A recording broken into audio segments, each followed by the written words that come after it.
Welcome to Art for Film's Sake. I'm Stephen Reed, and this is Goldfinger by Paul Mann.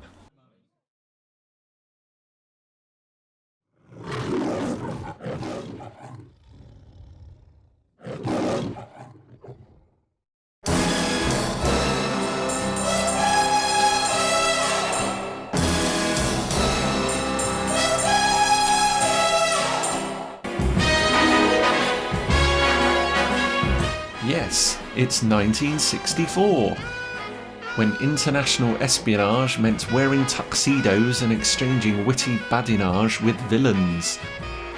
When flaunting your wealth and your sexism was nothing to be ashamed of. When spies were real men and women knew their place. And when film artists threw absolutely everything, including the kitchen sink and maybe a bank vault, into one poster. This one, for Goldfinger, the third Bond film in the series, looks like it could well have been the original, made for the film's release. Yet, amazingly, it was created over half a century later. Paul Mann, its creator and an illustrator for over 40 years, has expertly nailed a particular vintage style with his characteristically retro technique, which pays affectionate tribute to a golden age of movie posters.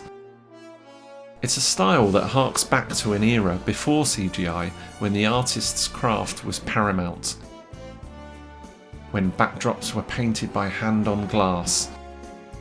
When special effects were achieved in camera using real handcrafted models.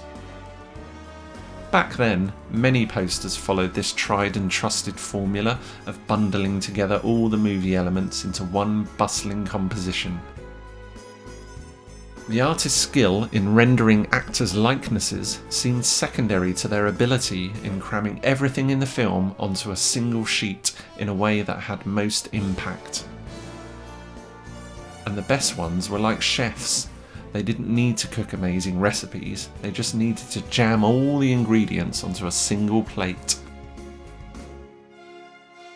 Paul Mann is the master chef of this style.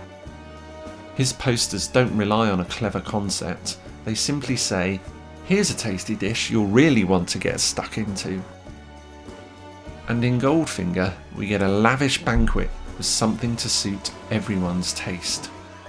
Planes, Rolls Royces, Aston Martins, exotic locations, villains, henchmen, armies, weaponry, and pussy galore.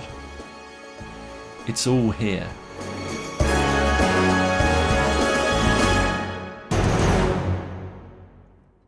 Towering above the whole thing, making it hang together, is Bond himself. Posing with his water PPK and his femme fatale. For me, this is a style of poster that takes you back to light entertainment Saturday matinees. The kind of film popcorn was invented for. The kind of film in which Bond, James Bond, is going to do his Bond thing. A movie that screams action, yells adventure, and promises the viewer car chases, explosions, guns, gadgets, and gold bullion. With such a feast of excitement on display, it's easy to overlook the care taken in the titles and credits. But see how the typography and use of colour is skillfully judged. It all adds up to a poster that is itself an unabashed homage to a poster cliché. You can't say it's original, you can't say it's clever, but you can see for yourself it's bold, brash, and beautifully cooked up.